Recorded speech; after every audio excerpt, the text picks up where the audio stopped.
नमस्कार दोस्तों, मैं गोविंद सिंह सैनी आज एक नए टॉपिक से शुरुआत कर रहे हैं। महिला एवं बच्चों के प्रति अपराध।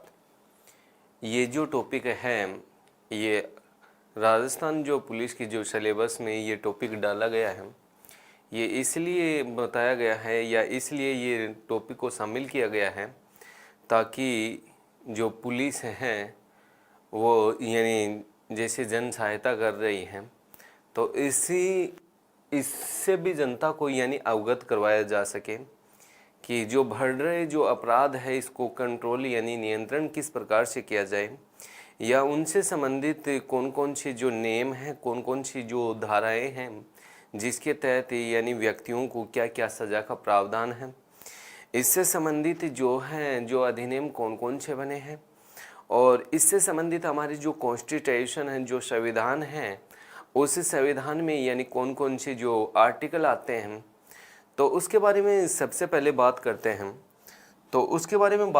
तो सबसे पहले एक मैं बात यही कर लेता हूँ अपराध के बारे में कि अपराध कहते किसे हैं। देखो दोस्तों, अपराध किसे कहा जाता है, मैं ये कह रहा हूँ चाहे समाज हो, समाज में जो रीति रिवाज है, जो परंपराएं हैं, उनका दुरुपयोग करना ही क्या है, अपराध है। तो उसी प्रकार से जो संविधान है, संविधान ही नहीं कोई नियम है, नियम ही नहीं भैया जो कोई कानून है, कानून, इनका उल्लंघन करना ही क्या है दोस्तों, अपराध है, उल्लंघन करना। तो सबसे पहले तुमको अपराध की डेफिनेशन का पता चला होगा कि अपराध किसे कहते हैं। समाज जो नियम, संविधान और कानून, इनका उल्लंघन करना ही क्या है, अपराध है। अपराध के जो रिकॉर्ड है उस रिकॉर्ड को रखा तो जाता है, लेकिन किस में रखा जाता है, एनसीआरबी में। किस में रखा जाता है, एनसीआरबी। एनसीआरबी का पूरा नाम क्या है, नेशनल क्राइम रिकॉर्ड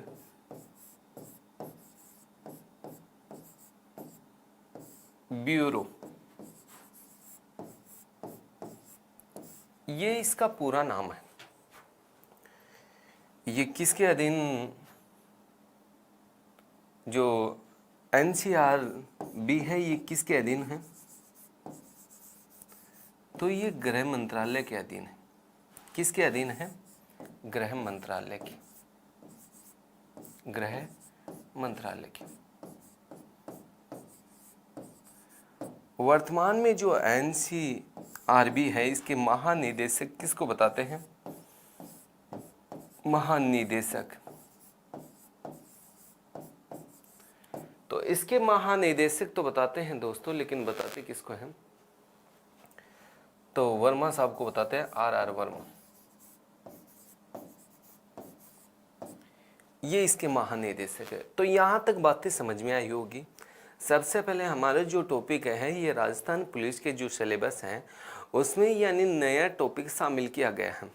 और नया टॉपिक कौन सा है, महिलाएं, जो बच्चों, महिलाओं का जो शोषण हो रहा है, जो अत्याचार हो रहा है, जो अपराध को जो बढ़ावा मिल रहा है, जो बच्चों के खिलाफ जो अपराध हो रहा है, जो शोषण हो रहा है, जो अत्याचार हो रहा है, उनके खिलाफ यानी कौन कौन से कानून बनाए गए हैं, कौन कौन से नियम बनाए गए हैं, और हमारे जो संविधान है, कॉन्स्टिट्यूशन है, उसमें कौन कौन से प्रावधान हैं, तो उसके संदर्भ में बात करते हैं। तो सबसे पहले अपराध की डेफिनेशन तुमको याद होनी चाहिए कि समाज और संविधान है। समाज के जो मैंने बता दिया, जो रीति रिवाज हैं, जो परंपराएं हैं, संविधान में जो भी लिखा हुआ है, जो नियम बने हुए हैं, जो कानून बने हुए हैं, उनका उल्लंघन करना ही क्या है, अपराध है। अपराध का जो रिकॉर्ड रखा जाता है उसको क्या बोलते हैं, एनसीआरबी यानी नेशनल क्राइम रिकॉर्ड ब्यूरो। ठीक है, ये जो एनसीआरबी है ये किसके अधीन होती है? तो ये गृह मंत्रालय के अधीन होती है। और इसके जो महानिदेशक है वो किसको बताते हैं? आर वर्मा साहब को बताते हैं। उसके बाद में नेक्स्ट कहते हैं कि दोस्तों मामला यहाँ तक होता तो ठीक था। मैं आगे बात करूं तो महिलाओं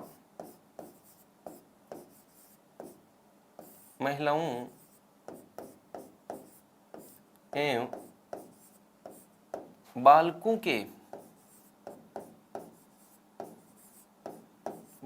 के शारीरिक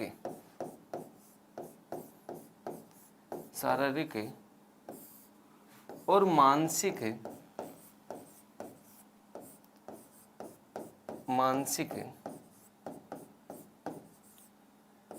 विकास के लिए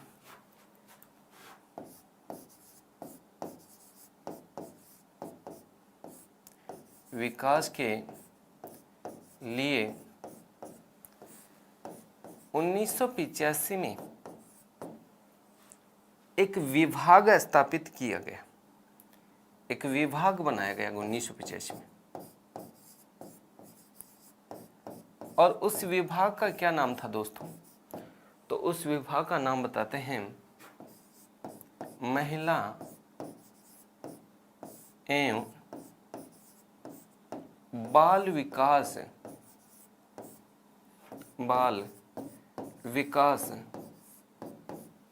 विभाग। ये विभाग बताते हैं। कहते हैं कि दोस्तों मामला यहां तक होता तो ठीक था। यूं कहा जाता है कि साहब 30 जनवरी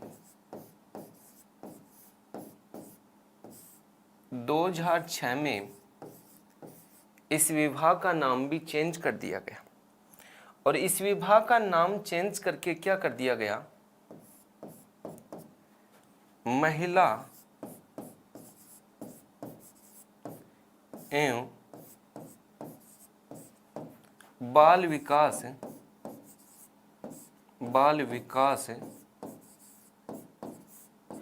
मंत्रालय, ये इसका नाम रख दिया गया। ठीक है। अब महिला एवं जो बाल विकास मंत्रालय है वो केंद्र में इसका जो अध्यक्ष बताते हैं या केंद्र में इसकी जो मंत्री बताते हैं, मैं केंद्र की बातें कर रहा हूं, केंद्र सरकार की। महिला एवं बाल विकास से जो मंत्री है वो किसको बताते हैं? तो स्मृति ईरानी को बताते हैं, स्मृति ईरानी को बताते हैं। ठीक है। उसके बाद में नेक्स्ट जो राजस्थान है, राजस्थान में जो महिला एवं बाल विकास से जो मंत्रालय है वो किसके अधीन है? तो कहते हैं कि मंत्री को किसको बताते हैं? तो ममता भूपेश को बताते हैं। मैं कह रहा हूं कि भैया यहां तक बातें समझ में आई क्या दोस्तों? अपराध की डेफिनेशन आपको बता दी मैंने, अपराध किसे कहते हैं, किसके अधीन होता है। ठीक है। इसका जो रिकॉर्ड है वो कहाँ होता है, वर्तमान में उसका जो निदेशक होता है वो कौन होता है। महिलाओं एवं बालकों के जो शारीरिक और मानसिक विकास के लिए जो अधिनियम बनाया गया था वो अधिनियम कब बनाया गया था? 1985 में। अधिनियम नहीं, विभाग बनाया गया था और उस विभाग का क्या नाम था? महिला एवं बाल विकास विभाग। 30 जनवरी 2006 को कहते हैं कि इसी विभाग का नाम परिवर्तित करके क्या कर दिया गया था? महिला एवं बाल विकास मंत्रालय। केंद्र में इसकी जो मंत्री बताते हैं वो स्मृति ईरानी को बताते हैं, जबकि इस राजस्थान में इसके मंत्री किसको बताते हैं? तो ये ममता भूपेश को बताते हैं। यहाँ तक बातें समझ में आई होगी। अब नेक्स्ट एक बिंदु ले लेते हैं और उसके बारे में विस्तार से चर्चा करते हैं। देखो बिंदु क्या लेते हैं?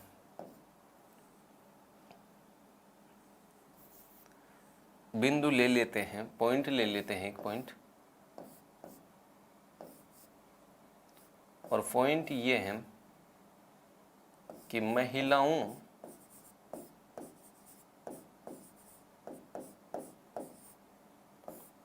के संरक्षण से संबंधित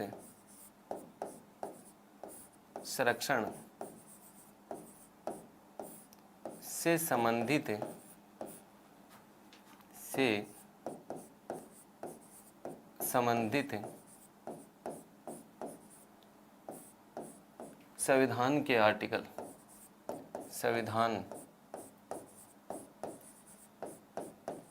के प्रावधान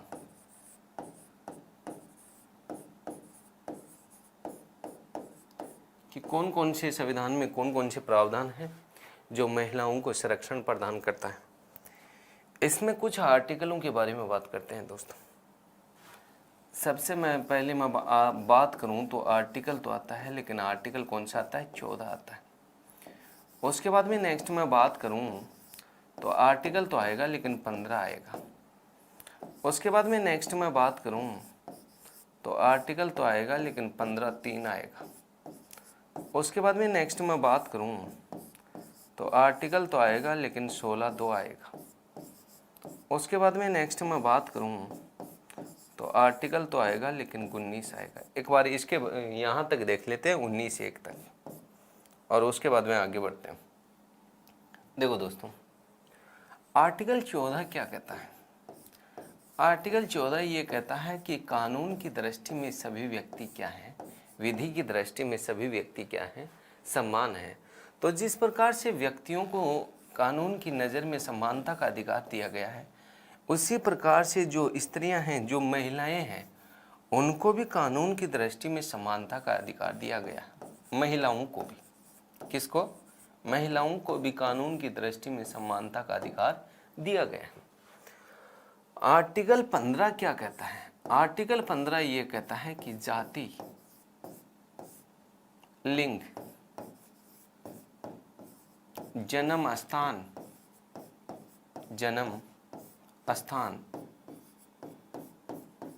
मूल वंश, वर्ण आदि के आधार पर किसी के साथ कोई भेदभाव नहीं किया जाएगा। तो हमें तो यहाँ ही पढ़ना है लिंग, यानी स्त्री और पुरुषों के साथ, यानी लिंग के आधार पर किसी के साथ कोई भेदभाव नहीं किया जाएगा। यह आर्टिकल कौन सा कह रहा है? 15 कह रहा है।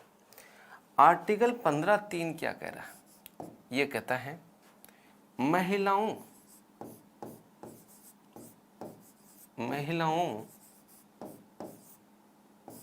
एवं बालकों के लिए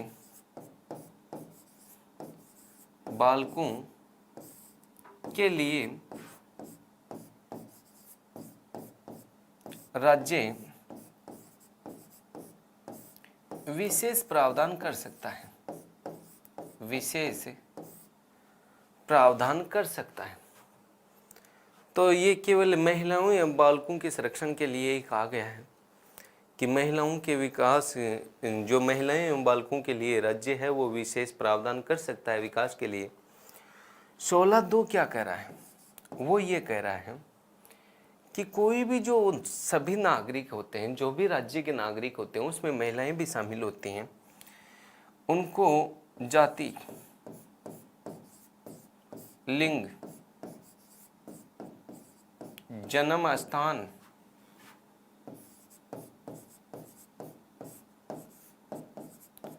वर्ण, निवास स्थान,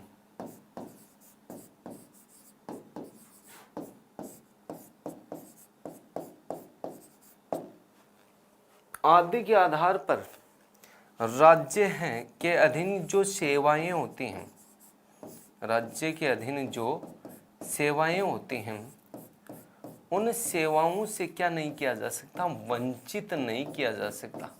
क्या नहीं किया जा सकता? वंचित नहीं किया जा सकता यदि एबिलिटी पूरी रखते हैं। एबिलिटी का मतलब क्या होता है? योग्यता।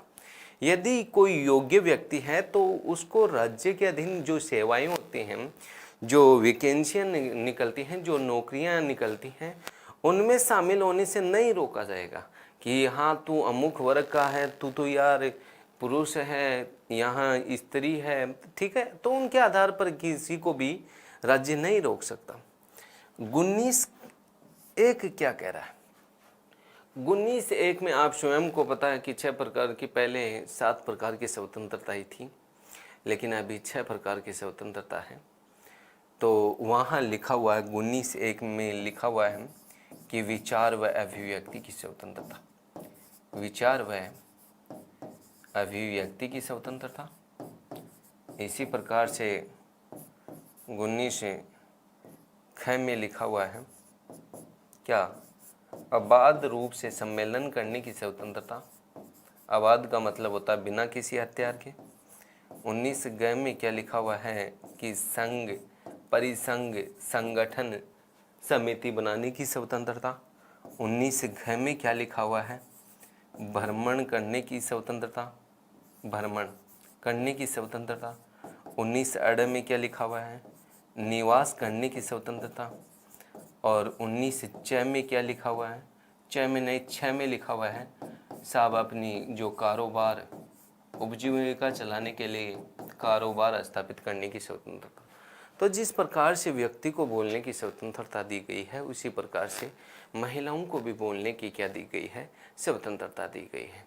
इसमें जो कह में ही कई भी चीज़ें और भी आती हैं, जैसे आंखों देखी हाल प्रदर्शित करने की स्वतंत्रता है, अपना जो विज्ञापन करने की स्वतंत्रता है, और इसके अलावा जो राष्ट्रगान के समय चुप रहने की स्वतंत्रता है, और इसके अलावा जो राष्ट्र ध्वज फहराने की स्वतंत्रता है। तो ये स्वतंत्रताएं भी आर्टिकल 19(1) के अंतर्गत ही आती हैं। 19(ख) ये कहता है कि जो बिना किसी हथियार के सम्मेलन करने की स्वतंत्रता है, ये नहीं देखा जाएगा कि ये किसी पुरुषों के द्वारा हो रहा है या किसी महिलाओं के द्वारा हो रहा है। 19(क) क्या कहता है कि सहकारी समिति यानी जो प्राइवेट लिमिटेड जो कंपनियां हैं वो स्थापित कर सकता है, संघ बना सकता है, अपना एक संगठन बना सकता है। भ्रमण करने की स्वतंत्रता। 19(अ) में निवास भी कर सकता है, कहीं भी, स्त्री भी कर सकती है, पुरुष भी कर सकता है, और अपना कारोबार कहीं भी स्थापित कर सकता है। तो यहाँ से लेके यानी आर्टिकल 14 से लेके और 19 तक बातें समझ में आई होगी। आगे बात करें आर्टिकल, कुछ आर्टिकल और आते हैं दोस्तों, जैसे आर्टिकल आ गया 21 आ गया, आर्टिकल आ गया 23 आ गया, आर्टिकल आ गया 24 आ गया, आर्टिकल आ गया वो 25 से लेके 28 तक आ गया, देख लेते हैं यही। आर्टिकल आ गया वो 29 और 30 आ गया, आर्टिकल आ गया वो 32 आ गया। यहाँ तक देख लेते हैं। देखो दोस्तों, यहाँ बात करें तो आर्टिकल 21 में क्या लिखा हुआ है? आर्टिकल 21 में लिखा हुआ है प्राण व दैहिक स्वतंत्रता का अधिकार, स्वतंत्रता का अधिकार।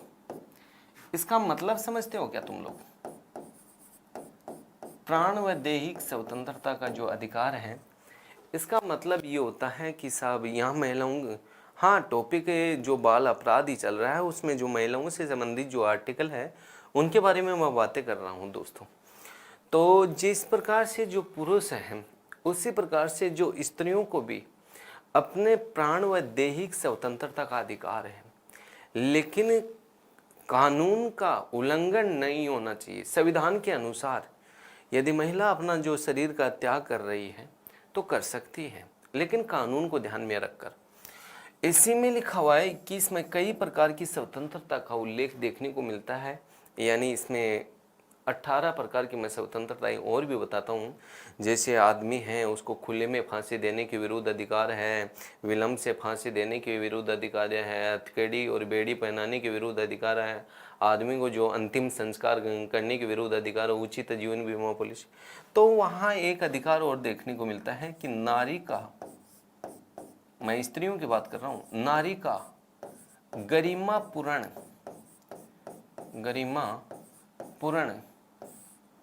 सम्मान करने का अधिकार, सम्मान करने का अधिकार। बात समझ में आ रही होगी तुम लोगों को। उसके बाद में नेक्स्ट है आर्टिकल 23 क्या कहता है, ये कहता है मानव दुर्व्यवहार, मानव दुर्व्यवहार और इसमें अनैतिक दुर्व्यवहार भी आता है, अनैतिक दुर्व्यवहार और बेगार व बलात् श्रम पर रोक, बेगार व बलात् श्रम पर रोक, ये लिखा हुआ होता। आपने कभी सुना होगा ये जो बंधुआ जो मजदूर प्रथा चलती थी, इस प्रथा का इसके तहत अंत हुआ है। दास दासी जो प्रथा चलती थी उसका भी आर्टिकल 23 के अनुसार अंत हुआ है। मानव दुर्व्यवहार, इसका मतलब क्या होता है कि साहब जो जिस प्रकार से हम पशु पक्षियों का हमें व्यापार करते हैं, क्या कभी आपने ये सुना है क्या कि मनुष्य का कभी व्यापार होता है? यानी कहने का मतलब है महिलाओं एवं बच्चों का व्यापार नहीं किया जा सकता, महिलाओं व बच्चों का व्यापार नहीं किया जा सकता। अब आप ये कहोगे कि साहब पुरुषों का किया जा सकता है क्या? टॉपिक क्या है? टॉपिक देखो ना, महिलाएं जो बाल अपराध के बारे में पढ़ रहे हैं, तो यहाँ मैं महिलाओं और बच्चों की बातें कर रहा हूँ। हाँ, पुरुषों का भी क्रय विक्रय नहीं किया जा सकता, ठीक है। अनैतिक दुर्व्यवहार, कोई जो वेश्यावृत्ति है इसमें बच्चों और जो महिलाओं का क्या अनैतिक दुर्व्यवहार नहीं होना चाहिए, या जो वेश्यावृत्ति जो कोई महिला है वो महिला अपना जो शरीर है वो किसी पुरुष को बेचती है, तो ये क्या है? ये अनैतिक दुर्व्यवहार है। कोई जो वेश्यावृत्ति जो महिला है वो अपना जो शरीर है वो किसी पुरुष को क्या करती है? बेचती है। तो जो पुरुष जो खरीदता है वो भी क्या है? अनैतिक दुर्व्यवहार है, और जो बेचती है वो भी क्या है? अनैतिक दुर्व्यवहार है। उसके बाद में नेक्स्ट आर्टिकल 24 आता है। 24 में क्या लिखा हुआ है? बाल श्रम पर रोक, बाल श्रम पर रोक। हम इसमें पढ़ते हैं तो ये देखने को मिलता है कि 14 वर्ष से जो कम आयु के जो बालक होते हैं वो कल कारखानों बालक तो बालक और बालिकाएं भी हो सकती हैं, क्यों नहीं हो सकती? तो 14 वर्ष से जो कम आयु के जो बालक बालिकाएं हैं वो कारखानों में जोखिम भरे कार्य नहीं कर सकते। बालिकाएं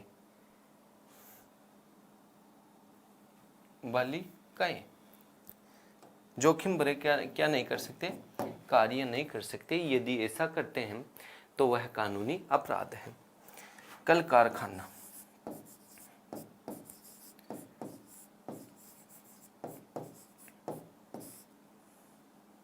और एक होता है कारखाना, ये लिख देता हूं मैं। कल कारखाना क्या होता है? कारखाना। और एक लिख देता हूं खान, खदान जिसको बोलते हैं।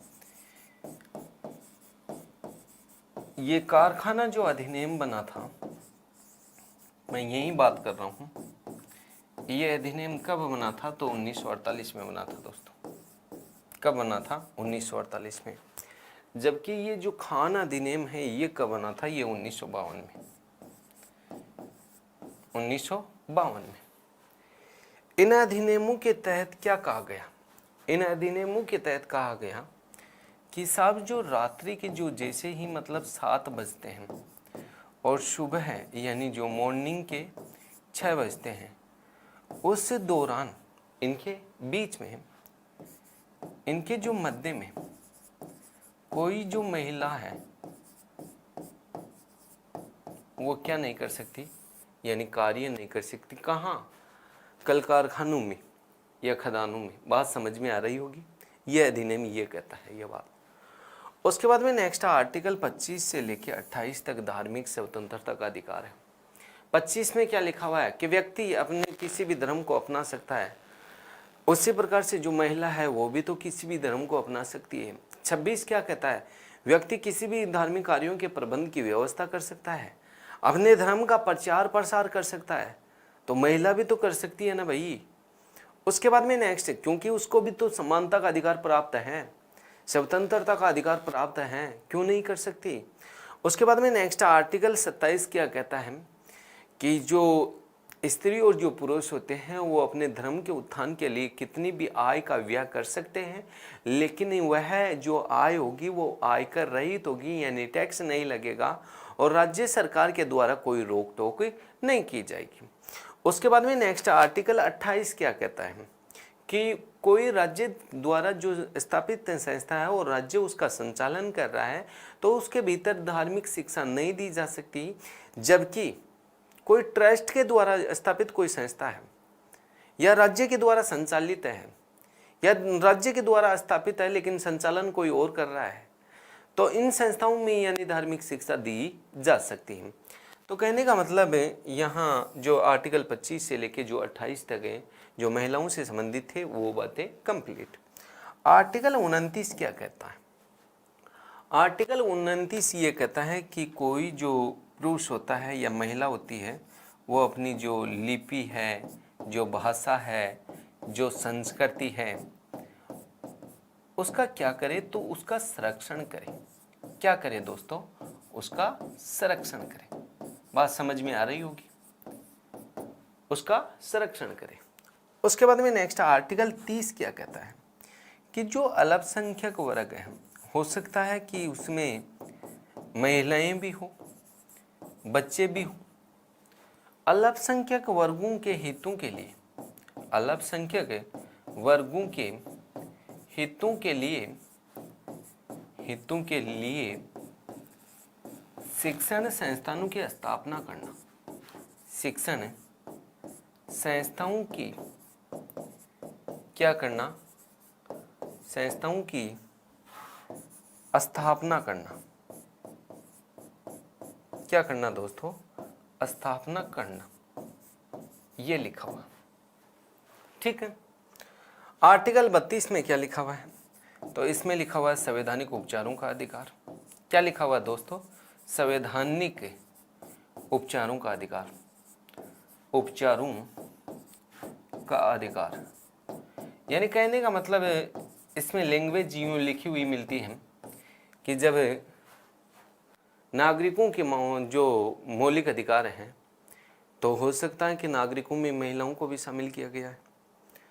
तो जब मौलिक अधिकारों का हनन राज्य के द्वारा हनन होता है तो व्यक्ति है वो किसकी शरण लेता है? न्यायालय की शरण लेता है।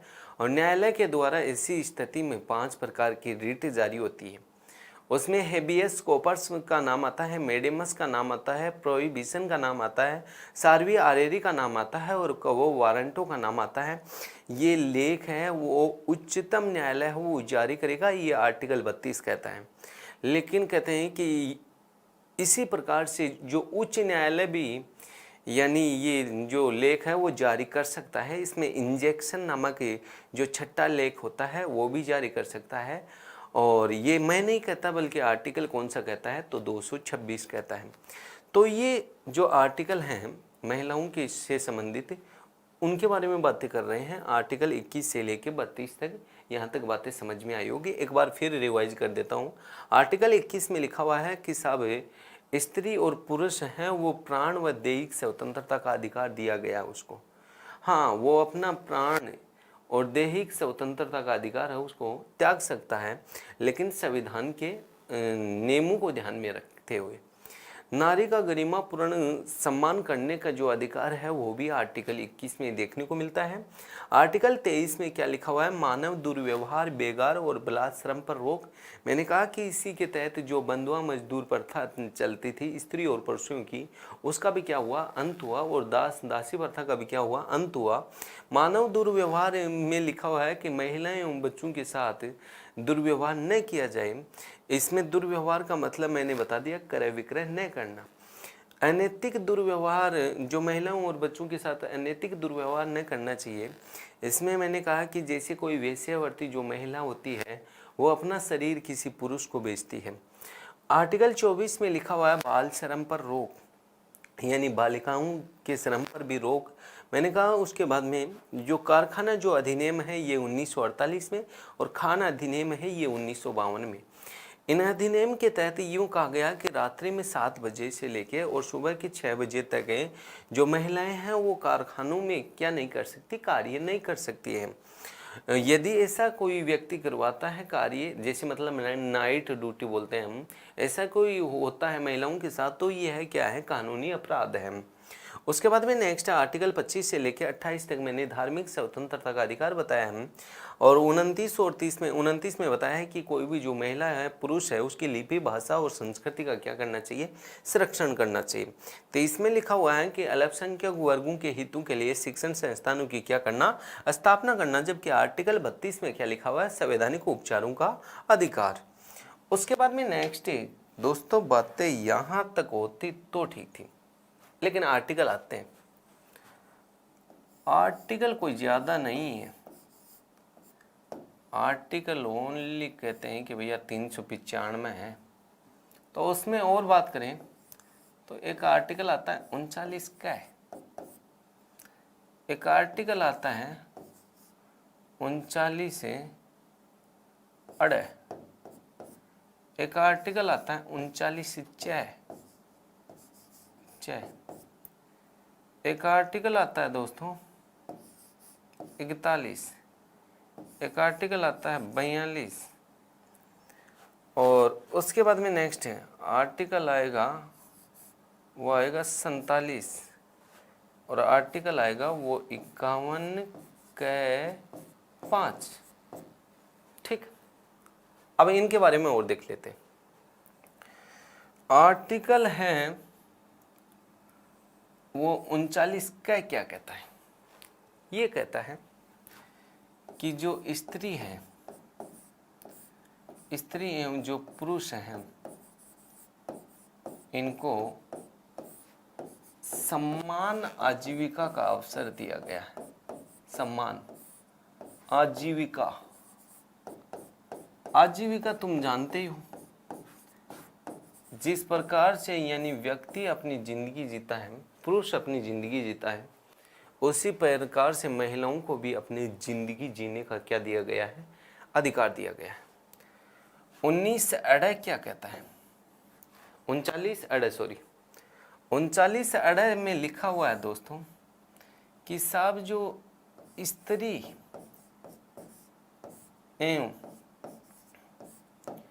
पुरुषों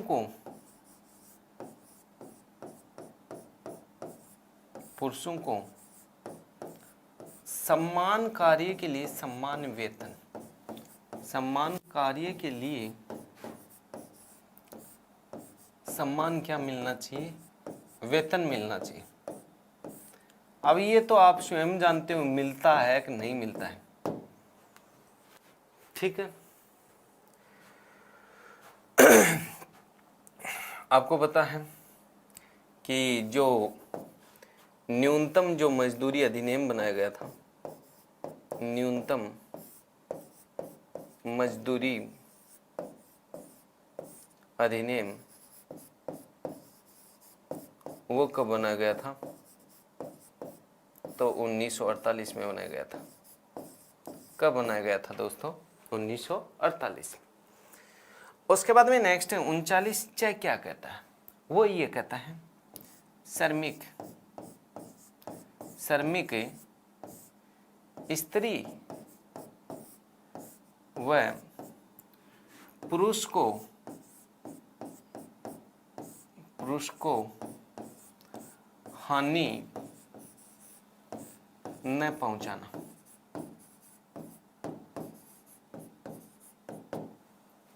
ठीक है, तो ये जो आर्टिकल है 39 का है, 39 ऐड है और 39 च है। ठीक है, उसके बाद में नेक्स्ट आर्टिकल 41 क्या कहता है? 41 ये कहता है काम, शिक्षा, एजुकेशन व जन सहायता, ये लिखा हुआ है।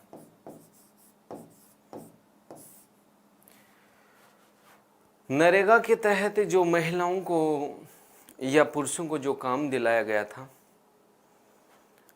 इनके अलावा जो महिलाओं को शिक्षा दिलाने के लिए या पुरुषों को शिक्षित करने के लिए कभी अभियान चलता था, और वो कौन सा था?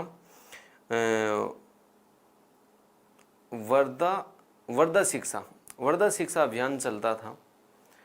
उसके बाद में नेक्स्ट जो जन सहायता के बारे में बात करें, तो जन सहायता के बारे में बात करते हैं तो इसमें यूं लिखा हुआ मिलता है कि साहब जो जैसे कोई कर्मचारी है, उसकी डेथ हो जाती है तो उसके आश्रित को क्या देना? नौकरी देना। इसी में कहते हैं कि दोस्तों आपकी जो उज्ज्वल योजना आती है, उज्ज्वल योजना, इसी में आपका नरेगा आता है। मैंने बता दिया नरेगा के तहत काम दिलाना। ठीक है, उसके बाद में नेक्स्ट आर्टिकल कौन सा आता है? 42। इसमें क्या लिखा हुआ? प्रसूति योजना। कौन सी योजना लिखी हुई है भाई? प्रसूति योजना।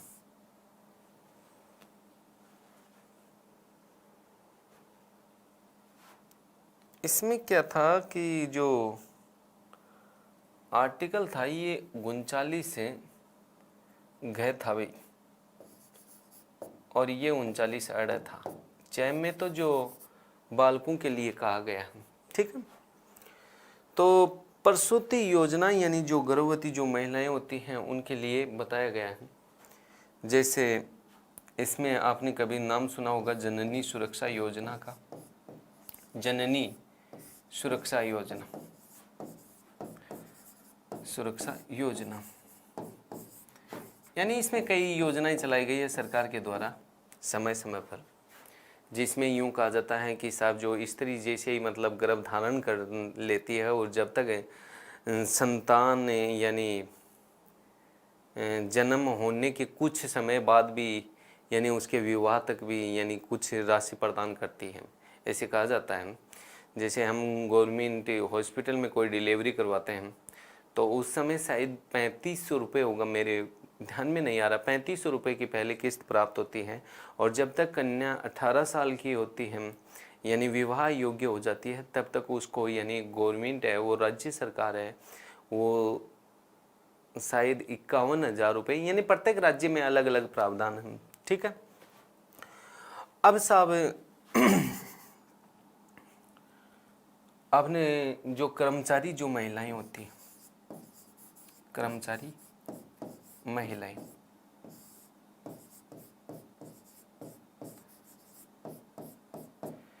जो कर्मचारी महिलाएं होती हैं उनके जब डिलीवरी होती है, संतान होती है और उस दौरान यानी वो क्या उस दौरान यानी वो ड्यूटी पर हो तो पहली बात तो वो ड्यूटी पर रह ही नहीं सकती क्योंकि उसको छुट्टी मिलती है।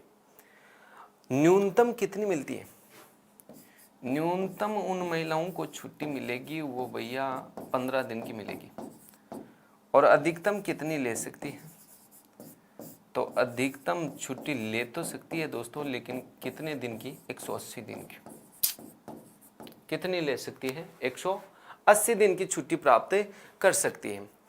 उसके बाद में नेक्स्ट कहते हैं कि यूं ही नहीं बल्कि यूं कहा जाता है कि यदि कर्मचारी जो महिला है और उसके 2 संतान हैं और उन 2 संतानों के पालन के लिए अधिकतम कहते हैं कि 730 दिन का चाइल्ड केयर लीव प्राप्त होता है। चाइल्ड केयर लीव प्राप्त होता है भैया, कितने दिन का? 730 दिन का। बात समझ में आ रही है क्या? नेक्स्ट 22 मई 2018 को 22 मई 2018 को राजस्थान का जो गृह मंत्रालय है उसने कहते हैं कि इसकी अधिसूचना जारी कर दी है और ये जल्द ही यानी जारी कर दिया गया है और कहा गया है कि ये जल्दी ही प्रारंभ किया जाए। ठीक है। उसके बाद में नेक्स्ट कहते हैं कि आर्टिकल 47 क्या कहता है? 47 ये कहता है कि जीवन स्तर को ऊंचा उठाना, जीवन स्तर को ऊंचा उठाना। इसमें तुम्हारा पोषार स्तर भी आता है। ठीक है, यानी कहने का मतलब यूं है कि शुद्ध खान पान खाना, और इसी में आपके जो शराब है उसको रात्रि में यानी 8 बजे के बाद में क्या लगा दिया गया है? बैन लगा दिया गया है। तो कहने का मतलब यूँ है कि साहब ये भी महिलाओं से संबंधित ही है, कि महिलाओं के जो जीवन स्तर को ऊंचा उठाने से संबंधित है। उसके बाद में नेक्स्ट आर्टिकल कौन सा आता है? 51 आता है, और 51 कै है, कै का 5वां नंबर आता है, यानी 5वें नंबर पर अण। ये क्या कहता है?